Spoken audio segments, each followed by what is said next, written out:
This is Aaron Hobson of the Rhinebeck School of Music, and in this lesson we're going to learn the basics of the diminished chord.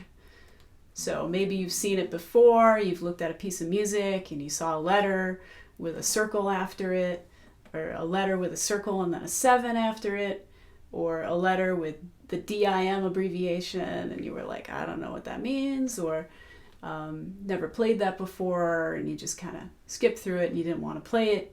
A lot of people hear the sound of the diminished chord and it's so dark and strange that they just don't know what to do with it. But once you kind of take away all of that and really analyze the sound of the diminished chord and understand how it works and how to use it, it becomes a lot of fun. So first of all, the diminished triad is just a minor chord with a diminished fifth or a flat 5, right? So you could take any of your minor chords, D minor, find the fifth, and you can flat it, and then you have a diminished triad. Here's a D minor here. If I flat the 5, there it is, diminished D minor triad, flat the 5, and then you've got D diminished. So you can get some really interesting chord voicings just taking your minor triads and flatting the 5, right? So here's the next round.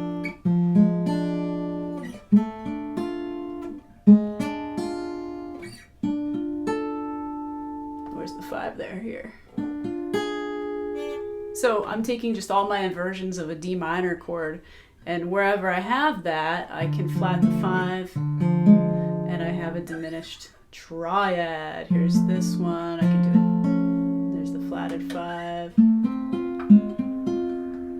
So that's a fun basic way, since everybody sort of understands triads. If you're making a 7th chord, a diminished 7, you want to understand what a diminished 7 is. If you flat your 7 once, you have a minor 7. If you flat it again, you have a double flatted 7 or a diminished 7. And then there's 3 voicings that I really like to use for the diminished 7 chord.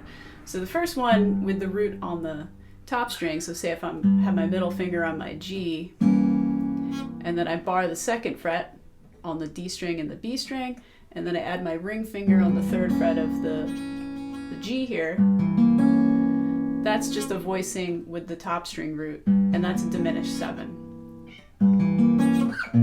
If I move this every 3 frets, I have the same notes, they're just in a different inversion. So remember, the diminished chord, this is what's cool about the diminished chord, is it's based on all minor thirds. So if I started on G and I went G to B flat, that's my root to my minor third. If I go B flat to D flat, that's my minor third to my diminished 5th.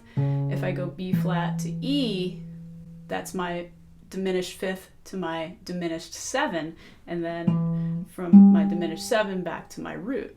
And that's how it's built, all on minor thirds, because remember that a minor third is a whole step and a half step.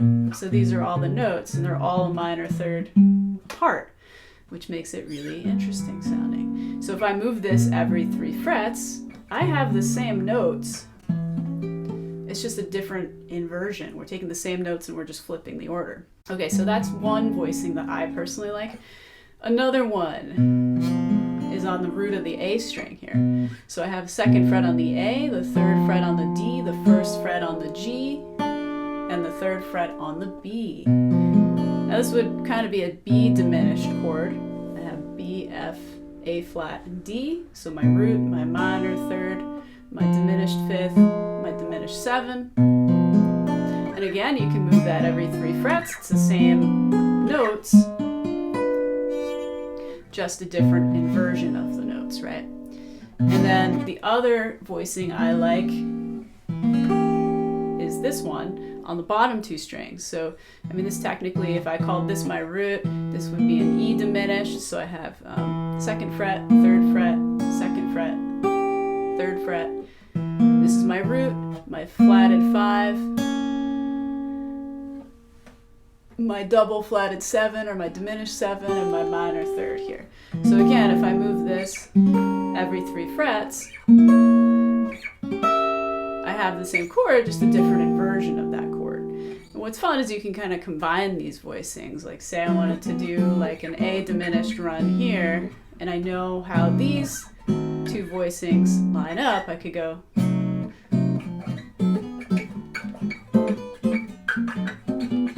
can kind of combine the two voicings. So it's kind of fun to just kind of mess around with the sound. So those are all diminished 7 voicings, which means you have a root, a minor third, a diminished fifth, and a diminished 7, which is a 7 with 2 flats. You're flatting it twice, which is the same as a major 6, but you don't want to say a major 6th because you don't want to combine the major language with the diminished, which is a minor language, so that would be incorrect terminology. So another cool thing about the diminished chord is you can call any of the notes in the chord as the root. So let's take A diminished, for example, right? You could do any voicing of the A diminished chord. So you'd have A, C, E flat, and G flat, the root, the minor third, the diminished fifth, the diminished 7. If I called C the root, you'd have C, E flat, G flat, A. So that same thing applies. You have a root, minor third, diminished fifth, diminished 7. If I called E flat the root, you'd have E flat, G flat, A, C, which is an E flat diminished 7. If I called G flat the root, G flat, A, C, E flat. So you could combine these and flip them around, and you could call them, the root any of 4 things would just be a different inversion, right? I mean, technically, if I wanted to play this as a root inversion chord, I'd start on the A, but this could also be a C diminished, an E flat diminished, a G flat diminished, with an A in the bass. So that's the other fun thing about diminished chords. So now that you know a couple voicings, let's just talk about a couple songs, because I always like to apply things to actual music so that you get the sound of it in your ears, you get to playing it, and you get to really like using it. So I've got Friends in Low Places by Garth Brooks. The whole song starts out, it's in the key of A major. So it starts out with an A chord, the 1 chord, and he's going to connect the 2 minor, which is the B minor, with a chromatic movement of the diminished chord, which is a really common thing. So going from the 1 major to the 2 minor and putting a diminished chord in between, it's a very common way to use it. So you have A to A sharp diminished, but I'm putting a C sharp in the bass, B minor to E. So once again, A major, A sharp diminished with C sharp in the bass, B minor, E major. This Love by Maroon 5, it's another common one, a pop song, and this one they were influenced by Stevie Wonder. So this one's based off of a C harmonic minor scale, right? So you have the 5 major, but I'm putting a B in the bass, so I have G with a B in the bass, C minor, F minor, D diminished, G, to the 1 minor, the 4 minor, sticking in this D diminished, which is just the 2 diminished in the key of C harmonic minor. Here's another pop song example, Stay With Me by Sam Smith. That's in C, it's a 6 minor, which is A minor, to the 4 major, to the 1 major in C, right? So we got A minor, F, C, and now they're gonna go to that 6 chord, putting a G sharp minor, or I'm sorry, a G sharp diminished in there. So we got stay with me, 'cause you're all I need. It's not love, it's clear to see. So darling, stay with me.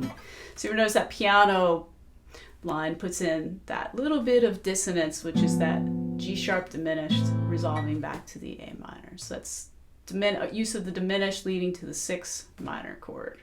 All right, so there's plenty of examples, and I will get into more of how to use them in songwriting, how people have used them in songwriting and the theory behind that. There's so many ways. But for now, that's just like a basic introduction so that the next time you come across your diminished chord, don't ignore it, don't skip over it, don't be afraid.